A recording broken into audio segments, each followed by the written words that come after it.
welcome to Rathod Science Academy. Today in this session, we are going to see current affairs of 1st February 2025. So let's get started.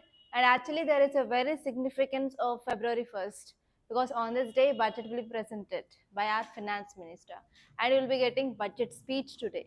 Okay, so actually, as an UPSC aspirant, you need to know about highlights of budget. So there is no need of reading entire budget, but at least budget speech you have to know. So it will be around 60 to 70 pages. So try to download the budget speech and try to go through that budget, and we have to see like which schemes are present in your budget, and you have to make a clear cut notes of the schemes in the budget so that there is a high chance of getting questions from that. Okay, so let's get started and let us see some important topics which are there in our today's newspaper. And there are many articles which are relevant from our examination point of view in our paper. So let us see those. Okay, so if you see the first article, so first and second article, it is related to our budget and economy. So title says economy's fundamentals robust amid strong downside, says survey. So this article is talking about our economic survey highlights. Okay, so this topic is about economic survey.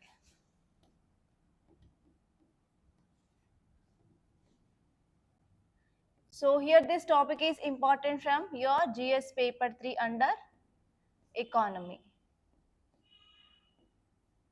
So what is economic survey? So economic survey is about the detailed book regarding how our economy performed in last 1 year. Okay, it gives about insights regarding our economy.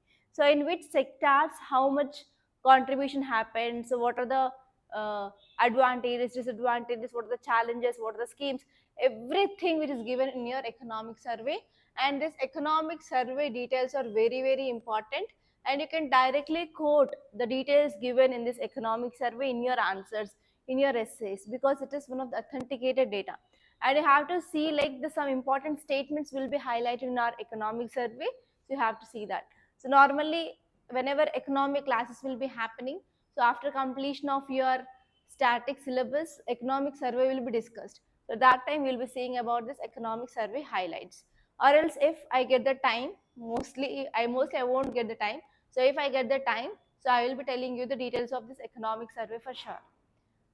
Okay, so now let us see what this article is talking about. So here our economic survey of 2024 to 2025, it has presented in Parliament. Okay, so it anticipates, it tells about our India's economy.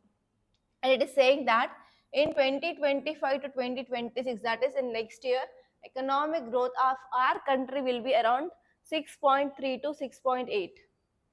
So if you see from last year, it was like 6.4, so it is going to be increased.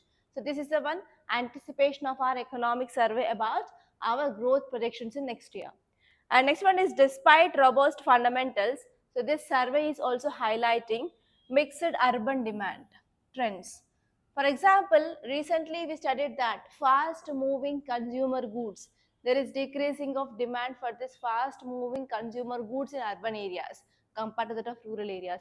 So like that, here we have different urban demand trends. And next one here is even there is decreased private sector investment, that we know.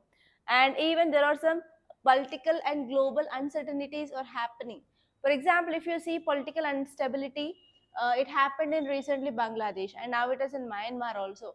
And if you see some geopolitical or global uncertainties, so we don't know what is happening, what will be happening in future in this region of West Asia, and even Russia-Ukraine crisis. And recently we came up with this Gaza truce. Whether it is going to be done successfully or not, we don't know. So despite of all these things, so now economic survey is projecting that in the next year we are going to have growth of 6.3 to 6.8%. So this is the one key point that you have to remember. And next one here is robust economic fundamentals. So this survey which mainly gives about external challenges. Okay, external challenges of our economy are remaining very strong. Why? Because Russia-Ukraine conflict, and Russia is our all-weather friend. And even Trump 2.0 era came. So because of this, they are talking about H-1B visas, and they want to deport back illegal Indians who are staying in this America. and even they'll focus on their protectionism policy again, and that will lead to increasing of trade wars between the countries. So because of all these uncertainties we are going to face in the next year. And next one here is, they also said that International Monetary Fund, which is also projecting that we are going to have the development. That means, so here this point which is clearly saying that we are expecting stable growth in India, and especially we want to focus on achieving sustainable higher growth rates. So if you want to achieve this higher growth rates in this uncertain time, so we need to come up with strong policy changes. Okay, we need to want structural changes. That is the first important point. And next one here is, there is impact of even global geopolitics. For example, you can see about Russia-Ukraine crisis, and even Gaza issue, Israel issue, etc. And next one here is, we have to focus on enhancing of local production and local consumption and investments. So if you're focusing on these three areas, so that we can mitigate effects of global economic fluctuations. So if you want to be strong in your economy despite of something happening apart from India, so you have to focus on these areas. So this article is saying that local production is important, local consumption is important, and investment in our country is important, especially private investment. And next one here is, we have to give importance to the demographic dividend. That means we have to give priority for working age people in our country. So who are this? Normally 15 years to 64 years comes under this working age population. So we have to target these people.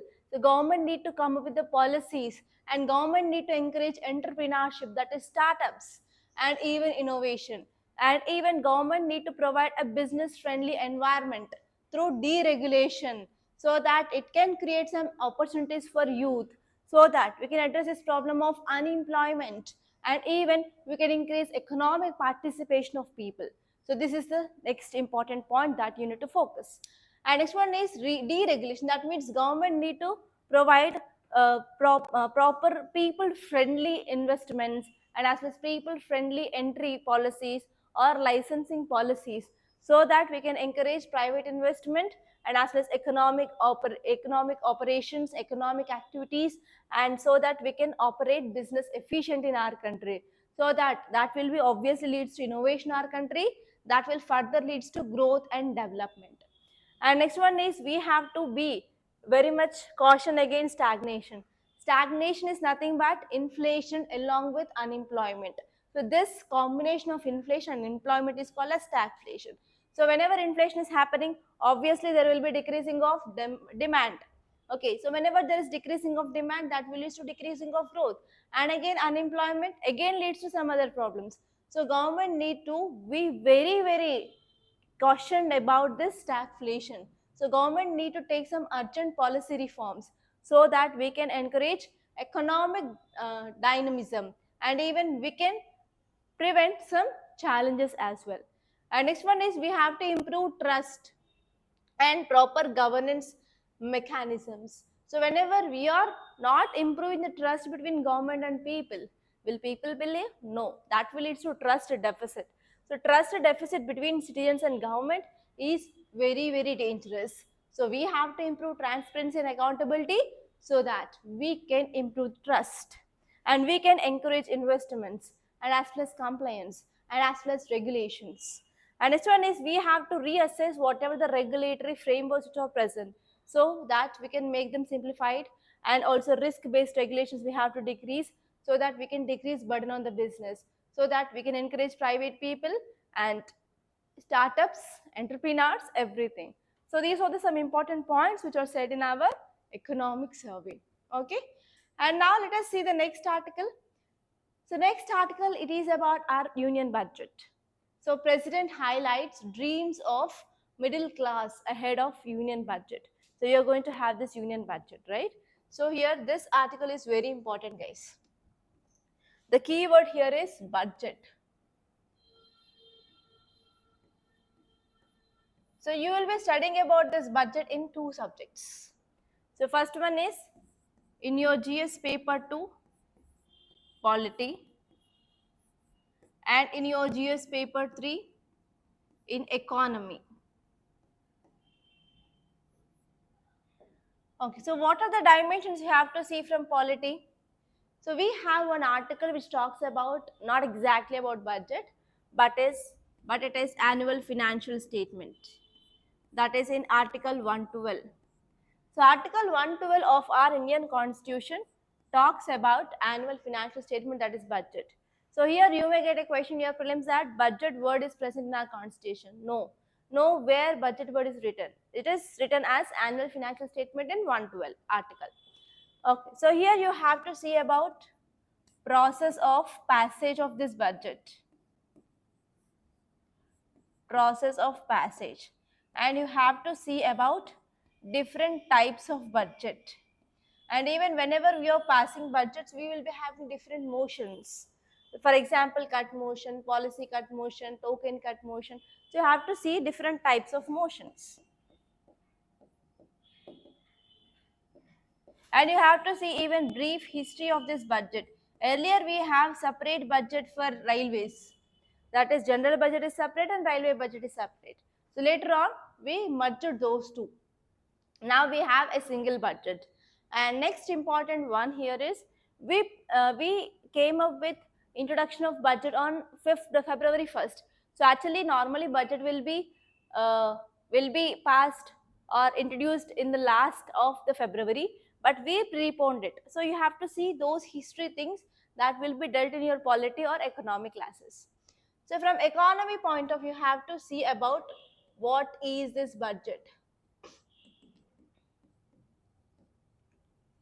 What is this budget? And you have to see different terms regarding budget. For example, revenue deficit, fiscal deficit, every words that you can see here. And you have to see about revenue. So budget is divided into two parts, revenue and as well as expenditure. And this revenue again divided into capital revenue, okay, and capital receipts and things will be there. And here in expenditure also we have revenue expenditure and capital expenditure. So what are the every classification that you have to know from your economy? So this is from your basic thing, okay, basic static thing. So now let us see what are the highlights of our article which said by our honorable president. So if you see in president address, president emphasized that government is committed to the aspirations of middle class. So especially we have middle class people more number in our country. And if we want to achieve the status of developed country by 2047, we have to achieve aspirations of this people. Okay, so now let us see what are the highlights of this article clearly. So here our president, she said that government is doing work very efficiently, especially government is operating thrice the speed when we are comparing to that of earlier governments. That means here they are saying that government is working very efficiently. And next one is they are focusing on middle class aspirations. So especially they are focusing on dreams of the middle class. And it indicates that strategic attempt to align government policies along with the aspirations of this middle class. Because these middle class people, they are crucial for voter demographic in our country. And especially these middle class people, they are contributing a lot for our economic development, and they are trying to cultivate a positive environment. And as well as these middle class people, they forms backbone of our economy. So because of this, the budget it is focusing on aspirations of this middle class. And this one here is we came up with this 8th pay commission, as I said in our earlier classes.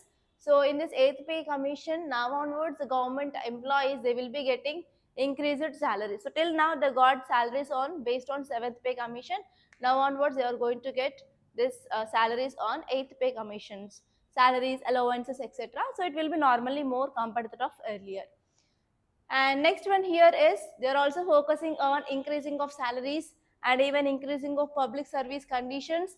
Why? Because to enhance job satisfaction, to decrease corruption in the society, and as well as to increase productivity. And next one here is they are also focusing on healthcare savings also, because especially middle class people, they will be having problem with increasing of their health budget. That means whatever the money they are spending on their healthcare. So now government is focusing on this Jan Ayushri Kendras. So their government, they will be providing medicines at a fraction of cost. That means there is decreasing of cost of the medicine. So that will make healthcare facilities more accessible and affordable for this middle class. And even they want to decrease a financial burden on the families. Okay, and even they want to focus on educational access, so increase its seats in various education disciplines as well, so that middle class families, they will be getting access to this more education opportunities. And especially when government is investing in education, it is not only addressing immediate demands, but even that will leads to improving of long term economic growth also. So we will be getting more skilled workers in future. And this one is, our president also said that we are focusing on inclusive development. That means even marginalized sections of people and most vulnerable people, they should be also taken into account. For example, president said that we came up with construction of toilets under this Swachh Bharat Abhiyan mission and free LPG connections under this Ujala Yojana. So these are some examples of government schemes which are aiming for upliftment of underprivileged people. And president is saying that yes, we are especially focusing on inclusive growth by including all these people, all the sections of people under the social welfare programs. And even our president said that we need to go for further more empowerment of this underprivileged. For example, government can come up with various new welfare schemes, and they should focus on especially middle class and as well as disadvantaged people, so that we can cultivate a sense of nationality in our country and as well as shared progress. That is the thing which mainly said. And now let us see next article. Warmer than normal February could hurt wheat, fruits, vegetables, says IMD. So IMD is nothing but Indian Meteorological Department. Okay. So this article is talking about increasing of temperature in month of February. So it is saying that it will be having impact on wheat. Next one is vegetables and fruits. Fruits and vegetables. So this is the thing which is given in the title of that article. And who said all these things? IMD, Indian Meteorological Department. So this is the flowchart that I can make from this title. So from which subject you can see there is increasing of temperature, especially it is saying about wheat. So we can connect it with GS paper and geography, and temperature and global warming concept you can see from GS paper 3 under environment and ecology. It is talking about all these things comes under food only, right? There is decreasing of food production. That means it will leads to food insecurity. So food insecurity will be the problem for society. From GS paper 1 and 2 from society and social issues. Yes, we can see this. And about IMD, you will be studying in your GS paper 3 under disaster management. What is the role of IMD in providing early warning signals, right? Okay, so from all these things that you can see this article from. Okay, from geography point of view, what you have to see? So you have to see about wheat. That means what are the geographical conditions for the growing of wheat in India? So normally, if you see in India, in South India, rice is dominated, and in North India, wheat is dominated. So why wheat is grown in this region? So normally wheat is grown in temperate region, right? In temperate region it is grown, and this region comes in a temperate part, and even western disturbances in North India will be facilitating for the growth of wheat. So this article is saying that whenever there is increasing of temperature in this region, it will be decreasing the productivity of this wheat. Okay, so you have to see all these things, and you have to see from environment and ecology point of view, what is the impact of climate on food security. If you are getting this kind of interlinking questions of geography and environment and as well as society point of view, you have to write a multi-dimensional answer. So for this kind of articles will be very useful. So recently IMD gave a warning signal that increasing of temperature in month of February will affect production of wheat, fruits and vegetables, that will be affecting our food security. So if you are not producing proper food, now what we have to do? We have to go for getting of imports. Okay, we have to rely on imports. So whenever we are relying on imports, again we have to pay in dollars. So it will also affect our trade deficit, and as well as it will also decrease our forex reserves. So again everything is interconnected. And next one is, here from disaster management point of view, you have to see about what is the role of IMD, and you have to see some basic facts regarding this IMD so that you can get a prelims based question in your exam. Okay, from society point of view, you have to see about how food security will be affecting people. Especially you have to see about this below poverty line people, and you have to see how it will be affecting our PDS system, because wheat is one component will be provided by government under PDS, so it will be affecting the PDS. And even if people they are not getting food, that will again leads to malnutrition. For example, increasing of anemia, increasing of stunting, wasting, already what are the problems which are there in our society, that will be getting exacerbated. So from governance point of view, again we have to see what are the steps can be taken by the government to address this food insecurity. So everything is interconnected, so you have to try to think in multi-dimensional manner. So don't allow your brain to think only in one dimension. It won't use it, it is not at all useful for your civils. Okay, so in this way I said how many subjects, 1 2 3 4 5 6 subjects, it's just a single article. Okay, and now let us see the next article. Okay, let us see some facts actually which are given here. So here this article is saying that IMD said that whatever the standing wheat crops, fruits and vegetables, they will be getting affected. Apart from that, even other crops like mustard and as well as chickpea are also going to get affected, and especially fruits like apple will be getting affected. And wheat is India's important crop, and that is usually harvested from February to April. So normally wheat is a rabi crop, but here it gave like kharif crop, so see that once. And next one is, especially in states like UP, Madhya Pradesh, they are going to get impacted because of increasing of temperature. So there is less rainfall, and even therefore lower temperature was more likely. Some important details which are given here. So see about this temperature, that's it. And actually, so here weakening of La Nina conditions, they are prevailing over equatorial Pacific region, and even surface sea temperatures are below normal over central and eastern Pacific Ocean. So actually you know that this year we have La Nina, and now it is going to be weakened, and we have to test again before June that whether we are going to have this La Nina or El Nino next year, and based on that we can expect how the future rainfalls will be. Okay, so see that those concepts. And see here, next article, 2 more bird sanctuaries in Tamil Nadu get Ramsar tag. So here, there are 2 important things. First one is Ramsar sites. First one is Ramsar sites. And next keyword is wetland. And those 2 topics that you will study in your GS paper 3 under environment and ecology. And if any site which got this Ramsar tag, and you may get prelims based question, is very important.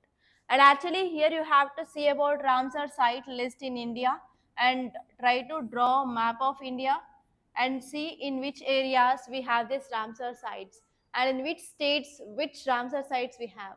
And actually this article is talking about Ramsar sites in Tamil Nadu, and Tamil Nadu is having more number of Ramsar sites now.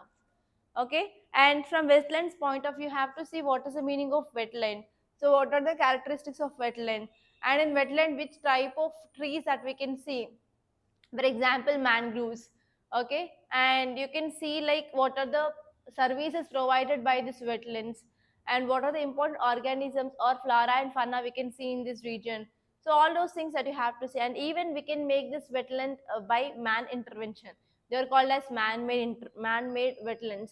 For example, you can see dams constructed by humans, and even rice fields or paddy fields. So they comes under wetlands. So see about different types of wetlands as well. So which comes under your basic static part of your environment and ecology. Okay, now let us see the context. Two additional bird sanctuaries in Tamil Nadu's Ramantapuram district. So those two are, please make a note. The first one is Sakkarakottai and next one is Tirthangal. So these are the two important wetlands. They got this Ramsar designation. And finally in Tamil Nadu, how many Ramsar wetland sites are there? 20 wetland sites.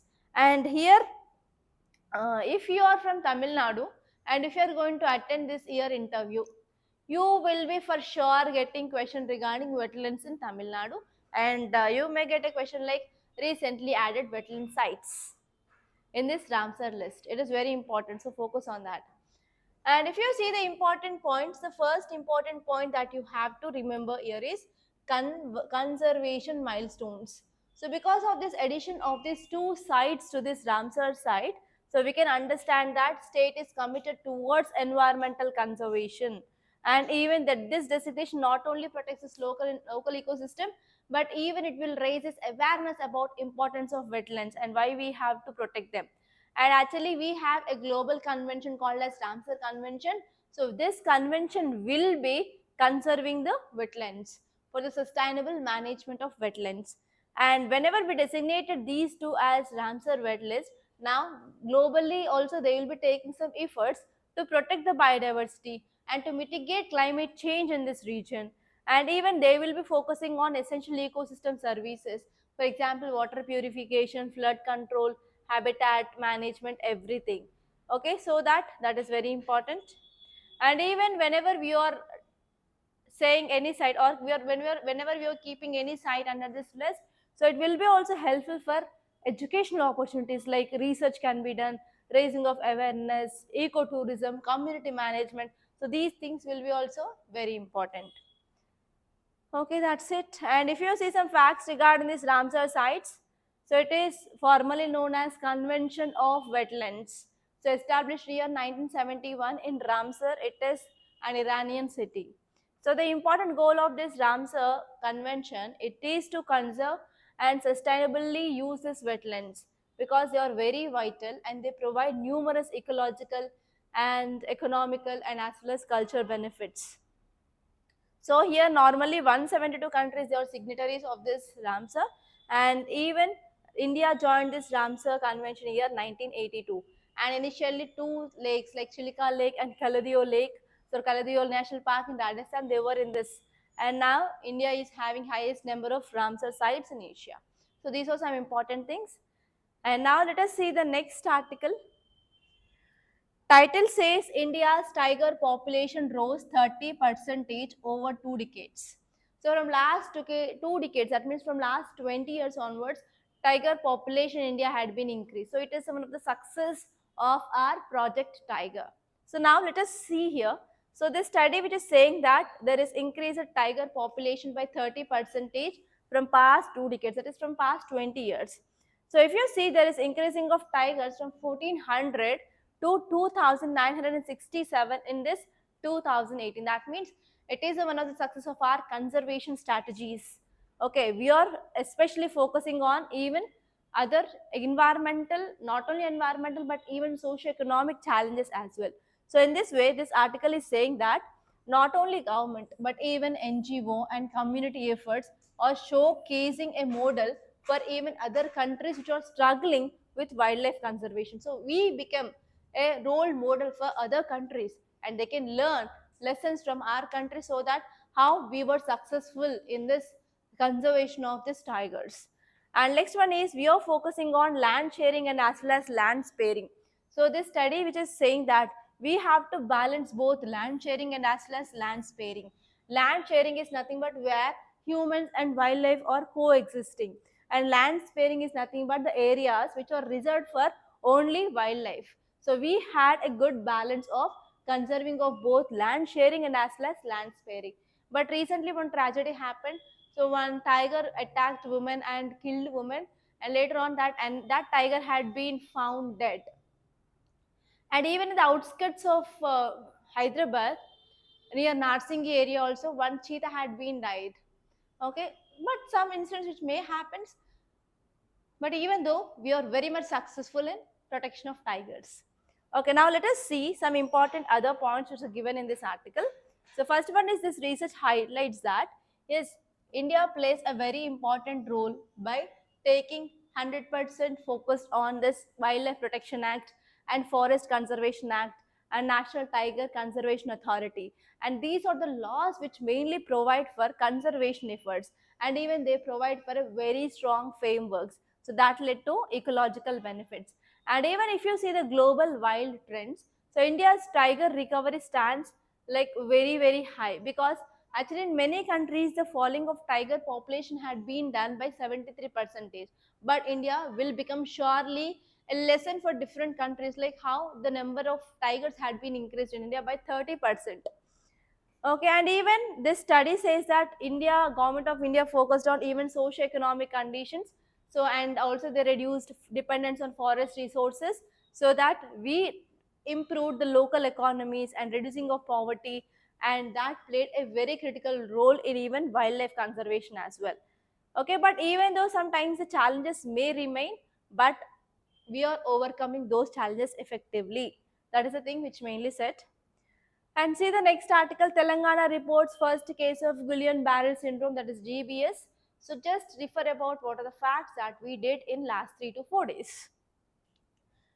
And next here is rise rural India driving in female labor force participation. So the keyword here is female labor force participation.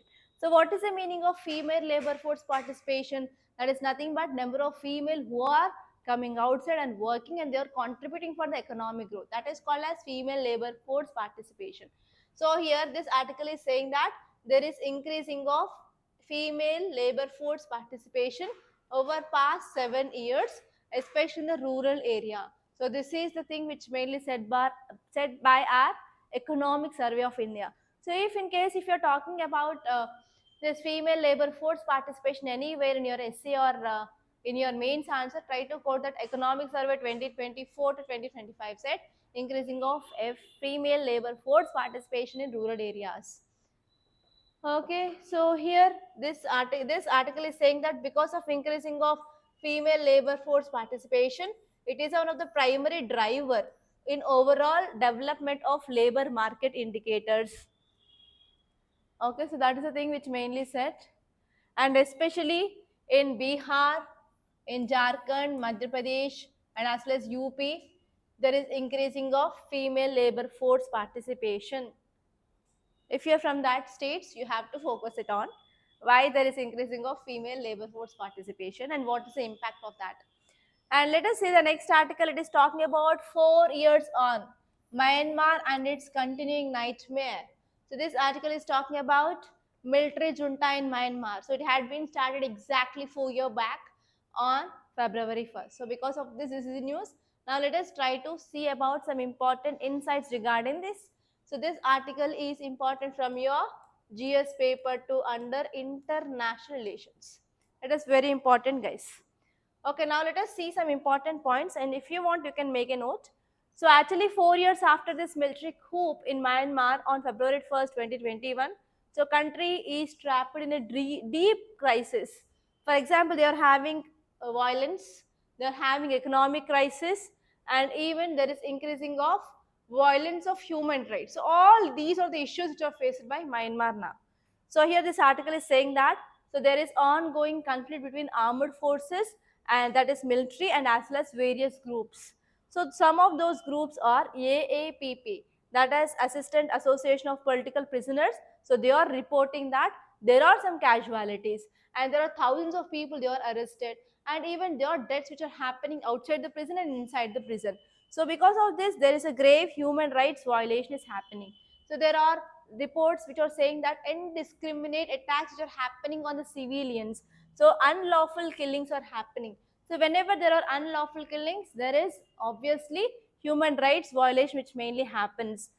Okay, and next one here is we can say that we are having some international organizations like United Nations Security Council, which need to provide peace and security for the people. but it is also had been failed. So this article is saying that international community are failed to address these violations. So now it is raising the question like why we need to have that kind of groupings which is not having any teeth, which is not protecting vulnerable populations. Do we need that kind of organizations? Do we need to provide funds for them? And next one here is even we have Asian grouping. Asian is also trying a lot to resolve this issue in Myanmar. They came up with 5-point consensus and they want to mediate, but it is also ineffective. Okay, Asian is also unable to facilitate meaningful dialogues. That means it is reflecting about complexities of regional politics. And even there are lots of challenges regarding addressing of crisis beyond the national borders. And even many a times we have these regional implications as well. So because of ongoing crisis in this Myanmar, it is having some significant implications for its neighbors like China, India, and as well as Thailand. So we need to have a comprehensive solutions for this kind of things. That is the thing which mainly said here. And next article here is physical deficit touches 56.7 percentage of full year target at end of December. So this article is saying that overall physical deficit of India. So what is the meaning of physical deficit? So how much expenditure we are making is more compared to that of the revenue. So if you are getting revenue of 100 rupees, we are spending 156 rupees. So that is the thing which mainly said here. So just see about this revenue deficit, physical deficit, budgetary deficit. So these are the terminologies which are there in your static of your economy. So see that. So these are some important topics that happened in our today's Hindu newspaper. So by this I'm concluding. Thank you so much guys for watching. And don't forget to like and share this class. And do subscribe to Rathod's IAS Academy.